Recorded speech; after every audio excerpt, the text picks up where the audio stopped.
السلام علیکم میرے دوستو، آج میں خانجی ولاگ آپ سے دوبارہ مخاطب ہوں۔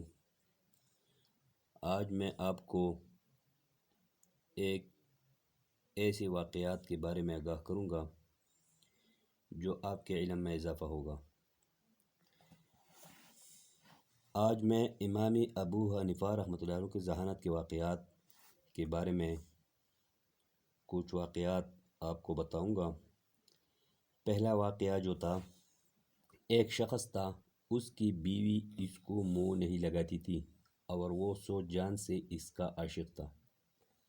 بیوی کی طبیعت شوہر سے نہیں ملتی تھی، اس لیے وہ طلاق لینا چاہتی تھی، مگر مرد طلاق نہیں دیتا تھا۔ مرد اس کو یہی نہیں کر سکتا تھا، نہیں بلکہ محبت کرتا تھا، مگر وہ رہنا ہی نہیں چاہتی تھی۔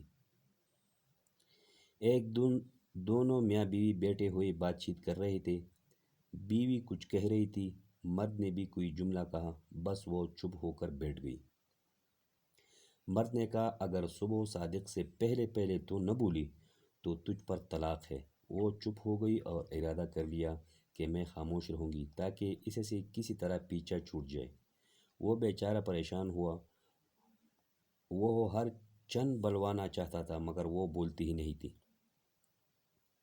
اب وہ سمجھ گیا کہ یہ طلاق لینا چاہتی ہے اور اس طرح بیوی مجھ سے جدا ہو جائے گی۔ اب اس نے فقہا کے دروازے جھانکنے شروع کیے، ان سے جا کر اپنا حال بیان کیا۔ انہوں نے یہی کہا کہ جا کر اس کی خوشامد کرو اور صبح صادق سے پہلے کسی طرح بلواؤ، ورنہ صبح صادق ہوتی ہی وہ تیرے ہاتھ سے نکل جائے گی۔ سب نے یہی جواب دیا۔ پھر وہ امام ابو حنیفہ رحمۃ اللہ علیہ کے پاس پہنچا اور وہاں کا حاضر باش تھا، متفکر اور پریشان بیٹھ گیا۔ امام صاحب نے فرمایا کہ آج کیا بات ہے، پریشان کیوں ہوں؟ اس نے کہا کہ حضرات، واقعہ یہ ہے کہ بیوی سے میں نے کہہ دیا کہ تم اگر صبح صادق تک نہ بولی تو تجھ پر طلاق۔ اب وہ خاموش ہو کر بیٹھ گئی۔ امام ابو حنیفہ نے فرمایا کہ طلاق نہیں پڑے گی، مطمئن رہیے۔ اب وہ مطمئن ہو کر آ گیا۔ فقہا کے نے امام صاحب پر طعن شروع کیا کہ امام ابو حنیفہ رحمۃ اللہ حرام کو حلال بتانا چاہتے ہیں، ایک صریح حکم ہے، اس کو کہہ دیا کہ طلاق نہیں پڑے گی۔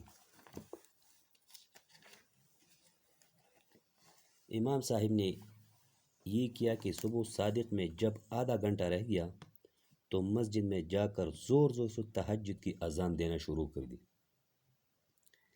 اس عورت نے جب اذان کی آواز سنی تو سمجھی کہ صبح صادق ہو گئی، بس بول پڑی اور کہنے لگی، صبح صادق ہو گئی، میں مطلقہ ہو گئی، اب تیرے پاس نہیں رہوں گی۔ جب تحقیق کیا تو معلوم ہوا کہ صبح صادق نہیں ہوئی، وہ تہجد کی اذان تھی۔ لوگ قائل ہو گئے کہ امام واقعی پقیہ بھی ہے اور مدیر بھی۔ تو جناب، آج کا ویڈیو میرا اتنا۔ اگر آپ کو میرا ویڈیو پسند آیا ہو تو برائے مہربانی میرے چینل کو سبسکرائب کریں اور بیل آئیکن کو دبا دیں تاکہ نئی آنے والی ویڈیو آپ کو جلد پہنچ سکے۔ اب میں آپ لوگوں سے اجازت چاہوں گا۔ اللہ حافظ۔